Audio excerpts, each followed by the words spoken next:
I wish to take this earliest opportunity to congratulate the President for listening to the people and subsequently dismissing the cabinet. His action was a demonstration that indeed sovereign power belongs to the people, as captured under Article 1 of the Constitution. And also it's a message to all of us that our President is a listening President. The noises that we have been having, the President has acted, and on my own behalf and on behalf of the residents of Bomet, I want to congratulate the President for that very bold move that he took yesterday by dismissing the cabinet. I want also to believe that,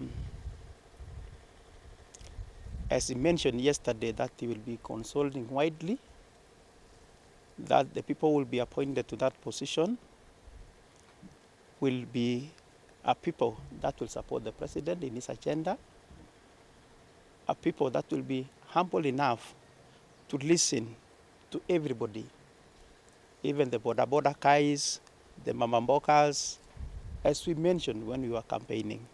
So we are praying for the President for God guidance and wisdom as he do the consultations and as he prepares to appoint a new cabinet. Otherwise, I want to assure him of my support and the support of the people of Bomet. Pongezi sana rais kwa ile kazi ulifanya jana.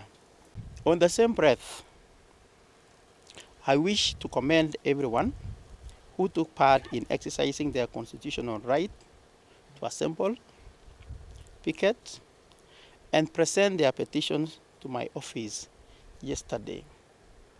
Of course, you remember I mentioned the day before yesterday that I will be receiving visitors. In the evening of the same day, I think it changed because I expected to see chances. But unfortunately, I think the story changed and the issues changed. But all the same, we want to listen because everybody who participated yesterday is a resident of Bomet, and at the end of the day, we must listen. So that is the beauty of our democracy. However, I wish to condemn what happened. The violence that was witnessed was uncalled for. And from the talks in social media, and later on when they addressed the press outside my office, everybody called the message and the intentions of those demonstrations yesterday. They were out to destroy property, and they were out to kill. They were after lives.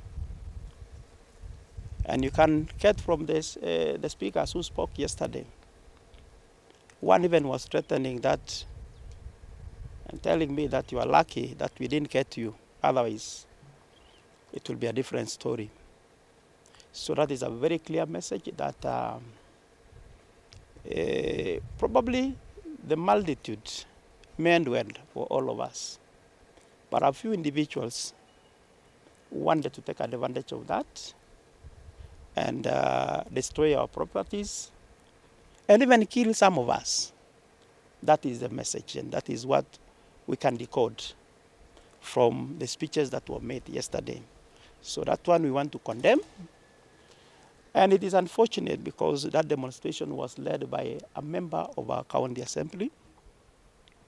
And I want to call upon the assembly to take the necessary actions against that member. Even leading demonstrators to the assembly itself was uncalled for.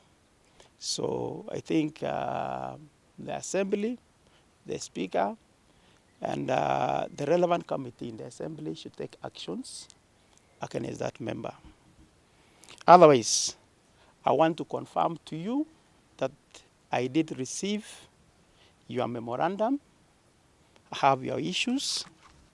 It's before me, even as I'm speaking. And I will go through and address some of those issues and maybe give you response where it is required. Otherwise, we don't want violence and disunity in our county. I want to congratulate the president.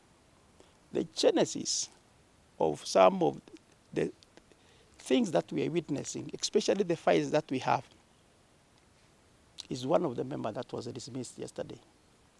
Some of the monies that were used in organizing those demonstrations came from the same fellow, and I've been complaining. But finally, thank God, I have been vindicated.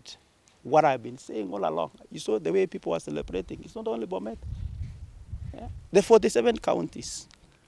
So that means Barchok has been right all along.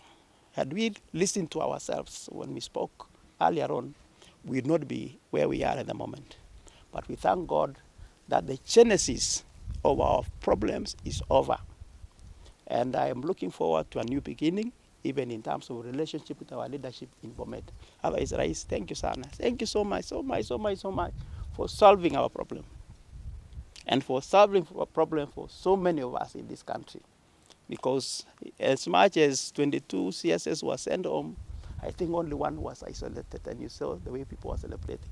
I'm also celebrating, and maybe the course of this day, I will invite you to some celebration, because now Bomet is back to the right track in terms of our relationships and even in terms of development.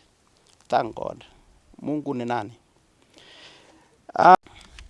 So my office wishes to acknowledge the receipt of your petition, as I have mentioned. That was received by the security officers, and the reason why it was received is because of the reasons that I have mentioned, because intelligence revealed that the demonstration was not peaceful. They were coming after me, after my life and properties of the county. So, but I want to thank the security officers they received, and subsequently the same was delivered to me. We commit to carefully peruse through all these concerns as captured in the document you submitted, after which we shall be informing the public about our next course of action. However, there are some few things I want to address. Partly some of those issues have been mentioned in your petition. I want to start with water. I don't want to look like I'm very responsible. I'm listening because I'm also affected. When you don't have water in your businesses, particularly in Bomet, I also don't have water in my office. So when you cry, I'm also crying. And I don't want to run away from my responsibility. So I want to tell the residents of Bomet, if we have to organize demonstration, let us go to KPLC. Why should your electricity be disconnected, yet the bills have been paid? Except for 3 schemes. The rest, out of 14, the rest are 0. There are counties that have huge bills, and they have not been disconnected. Every time we go to our local KPLC offices, we are told these are instructions from above. Thank God, some of the people were removed yesterday. And I want to tell our senator, because he also is part of this problem, please let us not take advantage of our misfortunes, the pressures that we have, the challenges that we have to play politics. And at the end of the day, our people are suffering. And the reason why I'm saying that, I know. I didn't want to go public on the same, but I don't want to take blame at the same time. Everybody has to carry his own cross. And if you want to use your connections up there to disadvantage the people the people who elected you, shame on you. And this is the same thing that happened even with our dam side. And the person who was leading demonstration yesterday, Victor himself, can confirm that. Because at some point I was using my phone, talked to him, and then I used the same phone. Victor talked to him on the issue of the dam side. But instead of assisting us, he went round. Now anaambia watu wakanyagie so that I can feel. I'm not the one who is suffering. It will be the people of Bomet. Similarly, the ICT center in the software factory. They went to the offices, to the ministry, telling the ministry that there is no land. This one should be taken to another place. Yet you have been elected by these same people that you want them to be disadvantaged. Shame on you. And I'm not going to take it any more lightly. I've been suffering for long in silence. So it is high time that everybody takes responsibility for whatever actions that they are part of. I don't want my people to be disadvantaged. I have my budget, I have a responsibility, and I want to tell you, don't blame my MCAs. I don't expect an MCA to stand in public and prosecute issues. They have a forum where they do that. That I want to mention is on salaries. And I want to say, hakuna mtu achalibwa in the executive, except for water company that has been having its own problem. I agree, we have a problem in that Pomwasco. We have a problem. And I mentioned the other day steps that we have taken, including writing letters to the Office of the Auditor General to come and audit that entity. And they responded last week. So the only thing that we are waiting for is for this budget to be loaded, then we facilitate them so that they can come and audit. Assembly has also taken action, and we have a very comprehensive report that has come to my desk that was released, I think, one month ago or 2 months. So I have a very comprehensive report. We also have reports from the board and my own reports through my own intelligence. So the only thing that we need to do is to harmonize and see ways of reorganizing that for Moscow so that they service electricity bills, they supply water, and they also pay salaries to their employees. So as we are speaking, sina deni ya mtu yeyote. So when there are no payment of salaries, I don't also receive salaries. I'm an employee as much as I was elected by the people of Bomet. So we don't have any salary arrears. Of course, we received very late our disbursement as counties. We still have one that is pending. Probably it will be rolled over to this financial year.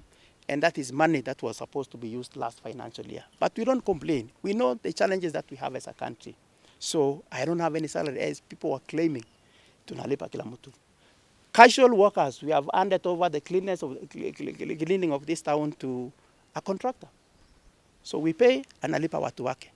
So I don't have any direct link now with the casual workers that we have doing cleanliness in a number of our towns, because that one has been taken care of by our contractor.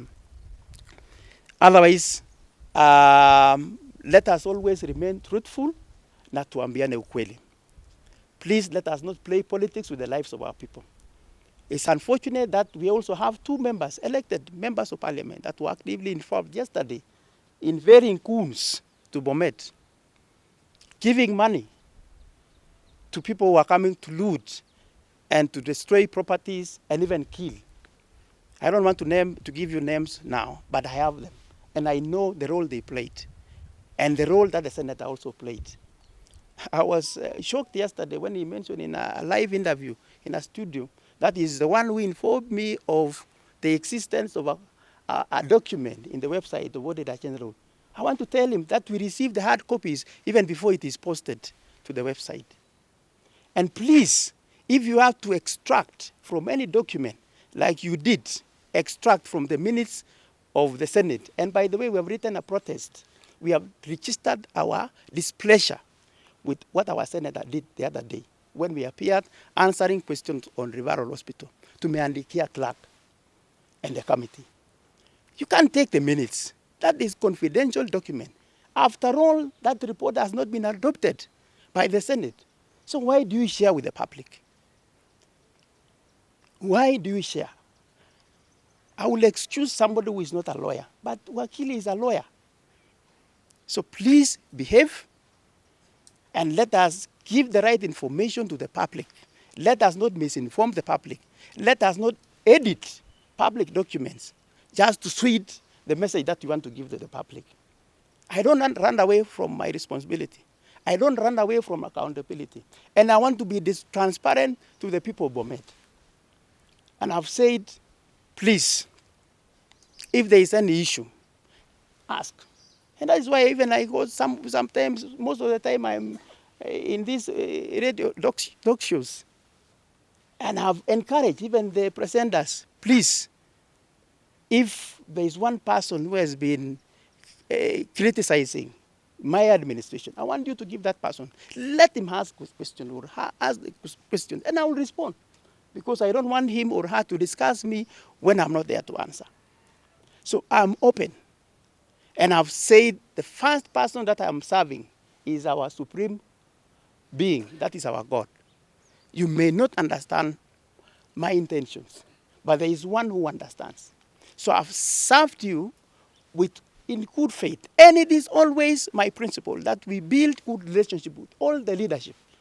In fact, at some point, nilikuwa nimewaambia watu wa Nairobi, pambana na Nairobi, muone vitu vimeingia nyumbani. By the way, 85% of our budget is in Nairobi. The one that I'm talking about is 15%. So we want to also to fill the 85%. And I want to believe we'll be able to fill, because part of the problem that we are facing is what was cleared yesterday. Even the 150 million mliambiwa ya barabara ya lami.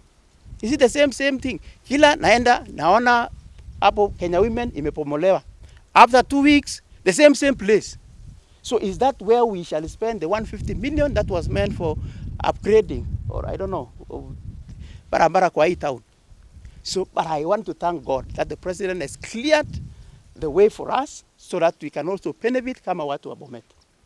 So please, let us not play politics with the people of Bomet. Today, twende siasa. From today, twende siasa. I will not be keeping quiet. So, hata wewe usinyamaze.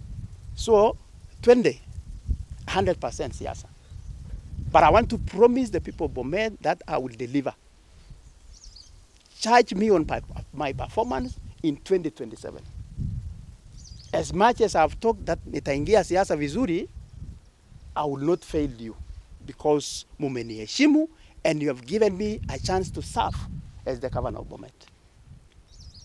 So I will not fail in that, because by failing you, I'm first of all failing God, who has given me a chance. And for your information, anybody who has fought me, I normally say, I serve under the grace of God. And if you fight me, I want to assure you that you will be disgraced. And this is not the first time I'm saying that. And a number of people who have done that have been disgraced. Because sina ubaya na kila mmoja wetu. I don't have. And I am not saying that for the sake of politics. Sina ubaya, sina moyo mbaya na whoever. Even my opponents, wenye tulichapana nao kisiasa, sina ubaya. Siasa ni siasa. But when it comes to service, when it comes to respecting you as an individual, as a person, when it comes to respecting your family and respecting everybody, ninafanya hiyo kwa moyo wangu. And this is, I've not changed. This is what I was when I was a class teacher. This is what I was when I was a deputy governor. This is what I am when I'm the governor. And this is what I will be tomorrow. I don't know. Ile itakuja kesho. But I know I will not change. And I know I will not let you down. So be open. Tell me, when we meet in function, tuelezane, lakini kwa njia ya heshima. Sawa sawa? That is what I'm just requesting. Otherwise, I think those are some of the issues that I wanted to address. Ako ambacho kitawatesiya ngipsigis.